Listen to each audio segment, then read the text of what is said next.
So then, a little while back I released my ultra mega whinge about Starfield in the form of a hypercritical review, and while it was 3 hours long, however, there is one thing that irked me more that I didn't quite mention or delve into as much as I wanted to. So today we'll go into the game reviews, especially the ones that released on the launch.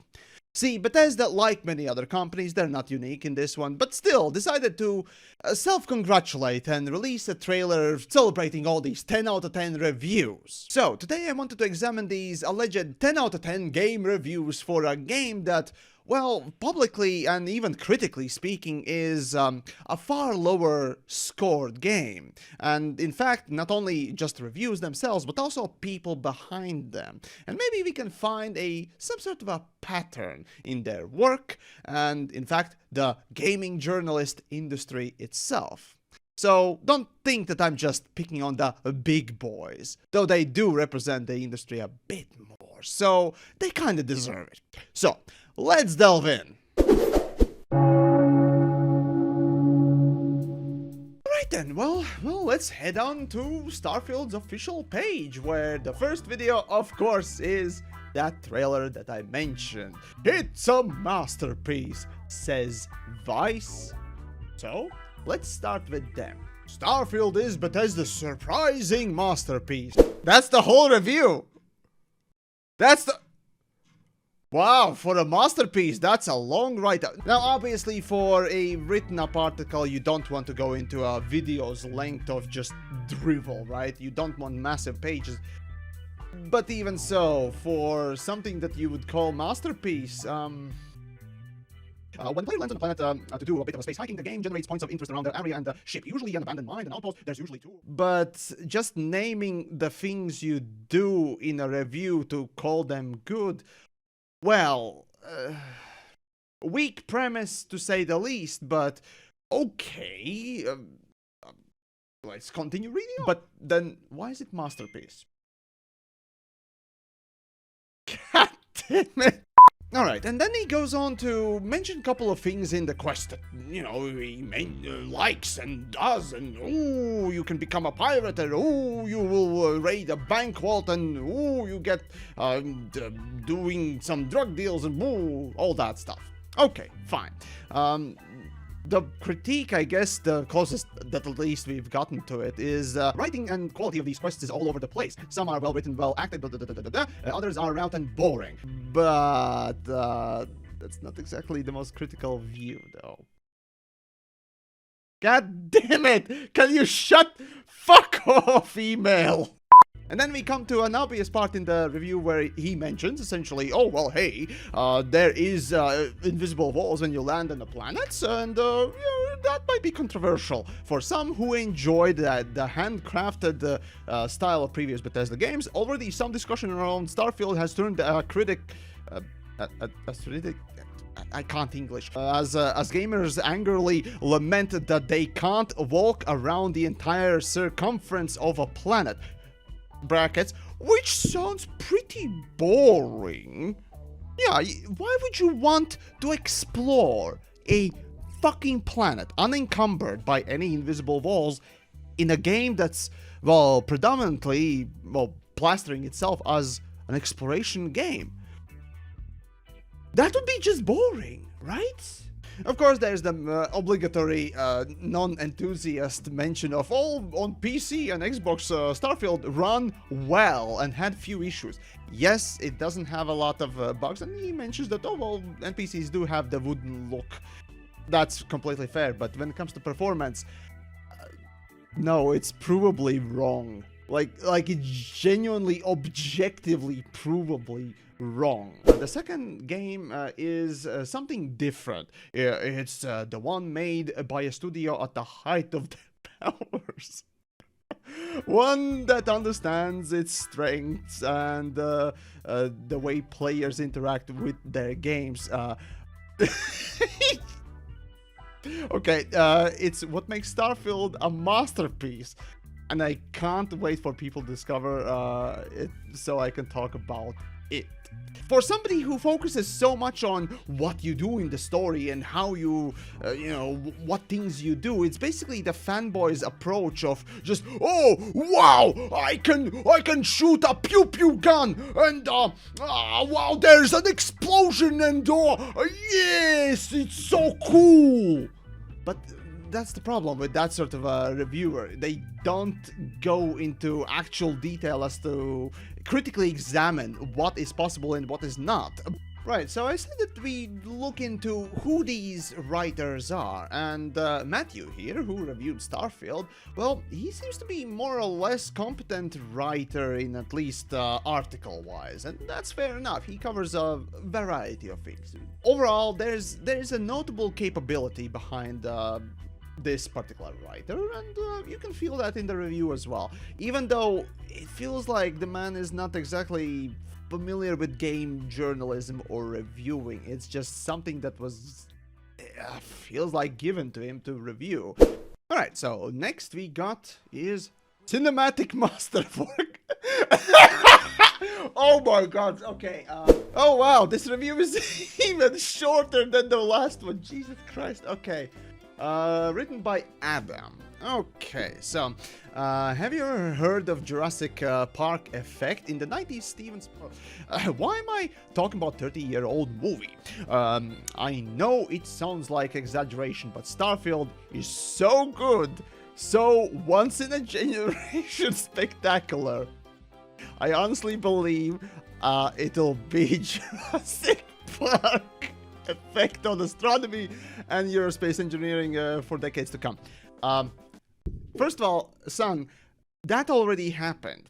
It was called Star Citizen, that in 2012 announced and rejuvenated a whole interest in space sim genre, closely followed by Elite Dangerous, who delivered an actual game playable fully with really interesting and more modern gameplay structures and design that propagated a new revival in space sims. But oh, by all means, attribute this stuff.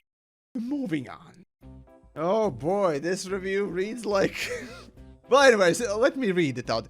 Right, so you can spend weeks and months or years as an astrobiologist surveying flora, fauna, and natural phenomenon of hundreds of planets and moons. You can investigate the arrival of deadly human-killing alien that looks like... Let me take a look. And these are all the articles this guy has written.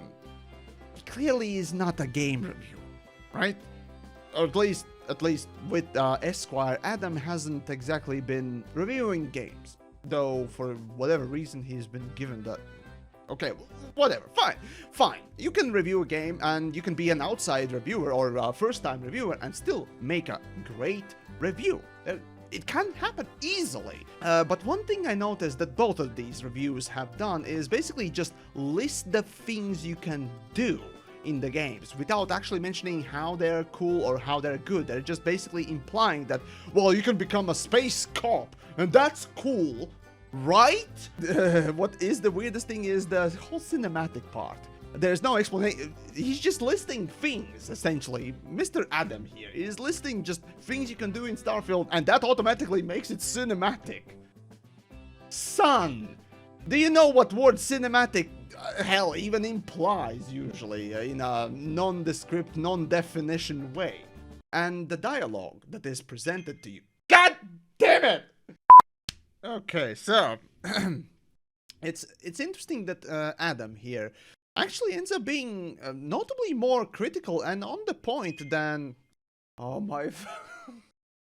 That's it. Every single one of these, they stay it. Fuck it.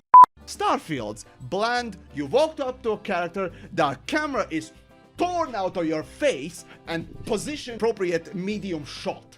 That's not cinematic. That's anti-cinematic. You realize that.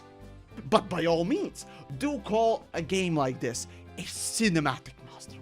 It's possible future historians will look back at 2023 as the year video games leveled up, with Starfield as the primary catalyst.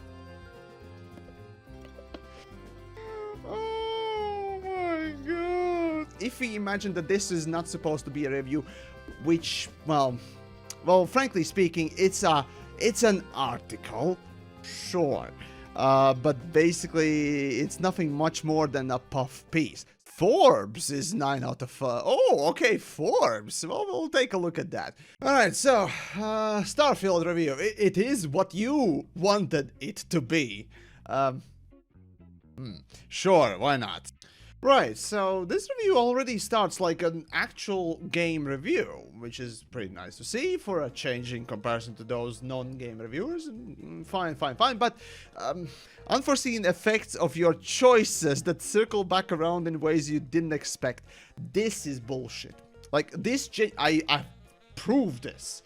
The game has illusion of choice. No matter what you do, the game expects you to go a certain way and only branches out at the very end when the characters are unnecessary and they can be either killed or shuffled off to do whatever, right?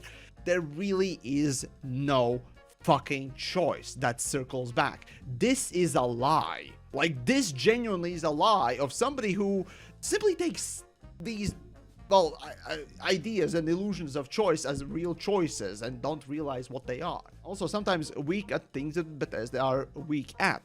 Character models, while improved, still feel very dated, and that is quite true. And the main story is questionable, with best of stories being mainly the side quests or even just random things that happened to you in the world. And that is true.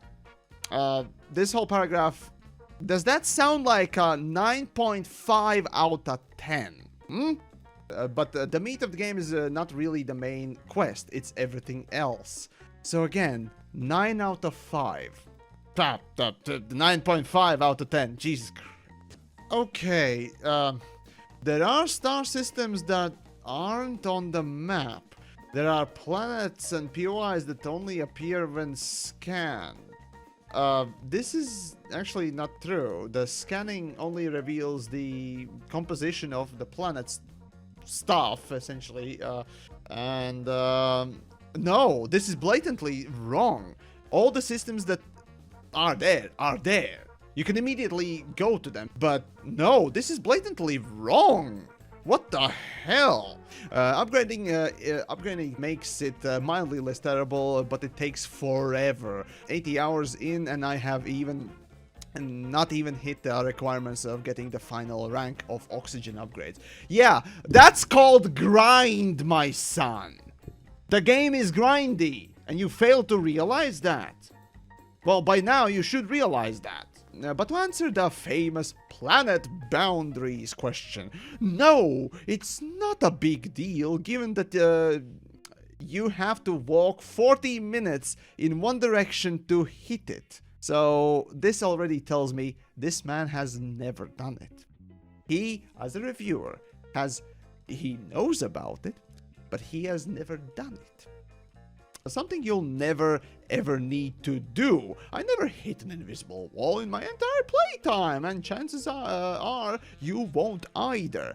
This is failure as a reviewer. Again, I'm being harsh on this guy because, well, he represents loads of other reviewers that does this stuff as well. You fail to realize why this happens. So, in a way, it's a good thing that you never hit those invisible walls, but when you think about why, well, the next part of his tirade there is pretty much revealing why. Want to go somewhere else on the planet? Get in a ship and fly to a different biome. So, rather than lifting off and flying on a planet that you would do in Elite Dangerous, No Man's Sky, Space Engineers, Star Citizen, name another game with a planet pretty much at this point. The stupidest thing in Starfield is you have to get in a ship, that's a loading screen, lift off a planet, a loading screen, or rather use the map to set a new location to land somewhere again, so that's a loading screen. And get out of the ship, loading screen. 3 loading screens. And wasted time just to move a little bit further down the planet. But the reason why you never hit a invisible wall is simple. There is nothing out there. Well, Bethesda cleverly have generated the points of interest, you know, the only interesting parts why you would land on a planet's surface, aside from simple rocks and blah blah blah walking around. The points of interest are literally halfway between you and the closest wall. They never go past that point. You will never find another point of interest, so why go there, right? So the stupid argument of, why would you want to circumnavigate a planet? Why would you want to explore in a game about exploration, right? Those patronizing And the funny thing is, Paul here, he almost recognizes the problem. One issue here is that there's a whole lot of loading. I wonder why. You're basically saying that, well, those of you who think that, well, planet boundaries are a problem, well, no, you're wrong. You're just an idiot, basically.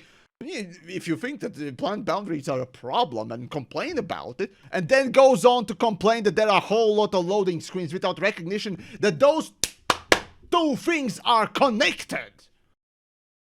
Fucking Christ, these reviewers. So then, this guy is writing articles for Forbes, and let's see his back catalogs. Okay, well, generally speaking, all sorts of manners of articles on just things happening, news, if you will, and that's fine.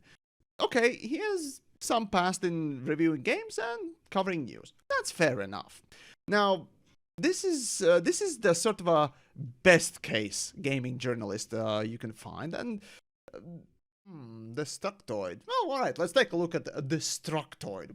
And now, immediately we go into combat. Well, that's an interesting review. So, first things first, it's opening about the constellation, blah, blah, blah. Okay, fine. Then we have a familiar combat system. Essentially, again, like other reviewers, it's basically just listing things that either happen, well, literally listing things that happen to you, as if that is cool, and then listing guns you have. Okay, will there be critique or just naming things that happen in it? You do realize that the review is evaluation, not just listing off things that are happening in the game or that they exist, as if that makes them cool. Right? Right? Right? Right, so basically, yeah, generally a positive look on the gunplay without mentioning that enemies are spongy. The AI is questionably bad, but, you know, hey, for the average Joe Blow, you just need some target to shoot at, and that might shoot back at some point, so if you're not critical, yeah, it's fine. Moving on then to ships. We have a mention of Elite Dangerous! Shipbuilding certainly is a definite success, but the problem is they don't go into realizing what do you use ships for, right? Ships are for space combat and maybe storage, or maybe crafting if you want to be very generous. That's it. These three things. You can't travel with the ship. It's literally a loading screen. It's a teleporting house, as I've deemed it myself. And none of these reviews really realize this, or have really thought about it. In fact, a lot of fully fleshed out activities could be literally their own game. Wow. Somebody has low standards. Again, in every review I've seen thus far, every single one of them have these specific nuances and commonalities. All of them mention things as if they're good without mentioning that whether they are good or bad. They just simply mention them, you know, because implied. There's a lot to do. There's lots of things in them, but have you actually gone into examining and judging them, whether or not they are worth your time, worthwhile, right? The structure, have you evaluated it? No? Well, just mentioning them is good enough then. Well, and the same thing goes here with resources as well.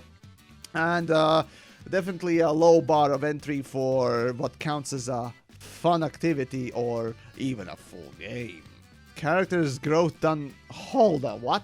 Let's see. In total, there are 80 different skills. Oh, give or take, yeah, correct. Again, you're describing the system, right? You're doing correctly. Review setup, right? Before you evaluate something, you describe what the thing is, right? But the problem is there's no evaluation. He doesn't realize this is grinding, or rather, doesn't mention that that's gonna be a grind. Instead, you're just gonna say, well, that means you can play the game for a long time. Game journalism. Again, this is not a review, son. This is not an evaluation of a product or its value for your readers. Again, I'm not addressing any reviewer for these articles at all. When I evaluate a fucking product, I present both good and bad things and how I perceive them. And yes, for written reviews, you're gonna be doing a little bit better. Well, maybe not better. You're gonna do a bit different evaluation. You're gonna be perhaps comparing it in a more dry sense, depending on the outlet you're working for. But generally speaking, a review fundamentally has to be evaluation of a product, not just description of what you can do in it. And that's the problem with a lot of these 10 out of 10s. It's one of the bigger trends of semi-competent writers. It's not the only ones, and there are worse ones in the list of those 10 out of 10s. I'll show you. After skimming a couple of things, maybe I missed a negative comment here and there, but honestly, this is the most describe it by the numbers and mention only the good things review. Welcome to 10 out of 10 Destructoid, right? Yeah. You want to create your own stories, it's where Starfield really excels. I wasn't sure it could be done, but Bethesda has managed to raise the bar of sandbox games. Oh my god, are you fucking kidding me? Anyway, so, Steven. Yeah, if you want to describe products, and again, Steven is just an example here. Every other reviewer out there. We've looked through at least 3 reviews that basically are the same fucking thing, and it's just describe what the game has. You know, the game has a feature to walk. The game has a feature to jump. And that is kind of presented as a good thing. You can do so many things. 10 out of 10. Right? That's how reviews go. That's how evaluation works. Huh? Fucking Christ. So what does a reviewer like a Steven does, right? So does he review other games, right? And looking from the latest reviews, he actually does. So Steven has reviewed Vampire the Masquerade. Justice, right? And that's a 7 out of 10, or well, 6.5, slightly above. Well, that's kind of an old game, was it? Yeah, well, regardless. Wow, that's the whole... Wow, that's the whole review? How many words is here? Jesus Christ, is this just pump and dump? Something explained, guide, update for a news piece, a guide for a location, how to fix something. One paragraph, another paragraph at most, think, issues probably copy-pasted from somewhere else, my best guess, and a paragraph to end. Yeah! Ladies and gentlemen, this is not the worst I've seen, by the way. Yep. This is absolutely not the worst. Something that's not 10 out of 10. Oh, Screen Rant, 4 out of 5. Okay, let's try it. Alright then, Screen Rant's review. An instant classic. Ooh, right, so Starfield has plenty of captivating tales and dynamic mechanics that make it an epic science fiction adventure. An instant classic by Screen Rant. Actually, hopefully I got that right. Sorry about butchering the name there. 3 reviews. Shit ton of guides. Aha! Okay, so first things first, right? So, you don't necessarily need to be a, weathered reviewer or game player to review something good. And hell, that's how we all start, after all. So, yeah, we all start with some guides here and there. However, he's been doing that for 2 years. Oh. And these are all the articles he's made in, what? Hold on. Every day for the last... Wait, he just posted another one. Fucking Christ. This is just spam. Where's my fucking phone? Right, you bastard. Did you shut the fuck up? Right, so, in my phone, there's the Google News, right? There we go, right? All these... Fuck you! Right, so there are all these, articles and all that stuff. For example, Fallout meets Bioshock in free Steam download, but you don't have long. These kinds of updates of just, hey, this thing is here. Article. There you go. Literally less than a paragraph, and that's the whole article. It's been joked in this industry that the game journalists have been so lazy, and that goes throughout the whole industry. The big guys, the slow guys, they've been just pumping out these kinds of articles. Literally just pumping them out. Just to saturate the SEO, to just gather clicks. No matter what it is, no matter how accurate they are, just pump them out, just multiple fucking shits a day, and that's it. And the value inside these articles often were pretty poor. That was a couple of years ago. These days, there are still sites that do that, as we can see, but the quality has slightly improved. If you ever seen in your phone, right, one of these articles of just garbage articles, literally just shovelware, what it basically attests to. Every one of these game journalists, basically what they are shovelware pumpers. There are examples of good stuff, but for the most part, about 90% is gonna be that. Bethesda Studios and Xbox latest exclusive offering. Yeah, well, that's an interesting title. Anyways, Starfield hits all the right notes for fans of similar titles. Right, in almost every facet, Bethesda Game Studios has reworked an RPG mechanics relating to character event. Right, so again, it's basically just describing. It's just describing what the system is. Oh, hold on. What is the definition? A critical appraisal of a book, play, film, etc. published in a newspaper or magazine. A critical assessment, appraisal. Does this sound like a fucking critical assessment or appraisal?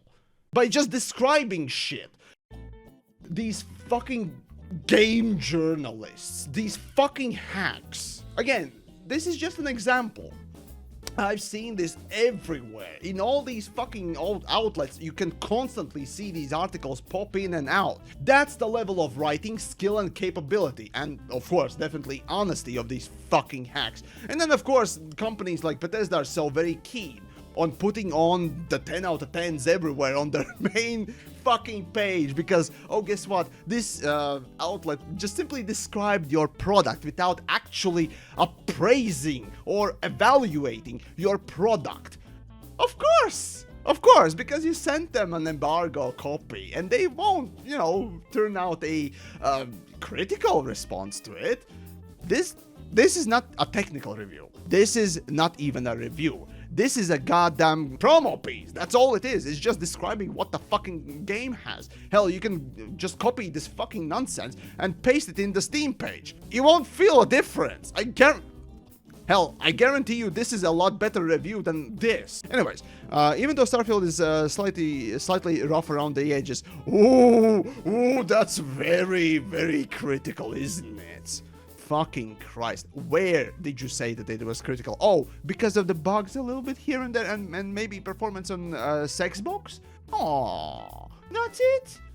Fucking Christ. Anymore. At this point, these kinds of reviews, right? All of these 10s out of 10s. Some are slightly better than others, but ultimately, all of these goddamn reviews are, well, either headed by somebody who's not critical of a product, or if even they are critical at most. I think, which one was it? Forbes, yeah, I think it was the Forbes one that actually had some little critical things to say about it. But even then, it's just, oh, it's a 0.5 out. It doesn't detract from the whole experience of the game. Even though the fact that you acknowledge that there are loading screens, and that is kind of a fucking problem, it's only in one little place, you know? The loading screens aren't that bad. In the rest of the game, you know, they're acceptable. There is this conspiracy, essentially, that these outlets, as with many outlets in any kind of industry with reviewers present in them, essentially are these copies, first embargo copies, are sent to outlets that are not wild cards, as Jim Sterling once said. You know, people who won't rock the boat, if you will, and will give a positive and acceptable review. Acceptable in quotes, of course. So you can condense and actually rewrite the script and draft it properly, mention a couple of things that you liked, and evaluate it as a fucking product. Not just describe what you can do in it, like literally, well, I would say 99% of these fucking reviews did. And even then, if they are being critical, they're basically just dismissing that critique as, I can get past it, 9 out of 10.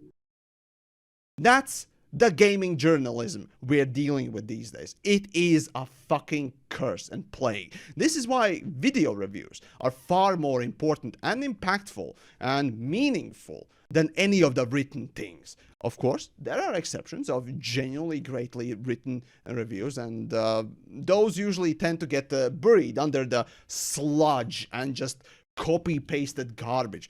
So yeah, all of these are worthless. But of course, companies have, you know, it's a free fodder for them. Easy just to plaster the 10 out of 10s everywhere. But remember, the lesson, if you take it away as a new reviewer, don't do any of this shit. Read their reviews and know not to do any of what they're doing. They are hacks. Most of them are genuinely hacks, and I will call them out. Because god damn it, as I proved, there really isn't any actual evaluation happening with these fucking people. And again, these are just examples. There are so many more out there. These are just the plaster boys or poster boys for the big companies. There are hundreds, if not tens of hundreds, behind each one of these, if you will. So ultimately, the lesson is, do not ever trust these fucking reviews. No wonder the word game journalist has become synonymous to a fucking joke. Ladies and gentlemen, this is why. So, hopefully you enjoyed my mad ramblings and maybe you learned something. If you did and you want to support, well, my hypercritical nonsense and just whatever I do end up doing, essentially, go check out the Patreon. Really appreciate a $1 or $2 there, or maybe more if you want to be really generous. So there you go. And because I'm being, beholden to you guys, especially the patrons, I will make sure that I will evaluate things to best of my ability with, the most critical eye I can possibly be. Even though I might not like something, or it might be controversial or whatever else, so on and so forth. So, yeah, that's about it for now. I bid you adieu, and take care, and never trust any of these fucking big brands or outlets or, individuals themselves. Fuck them all.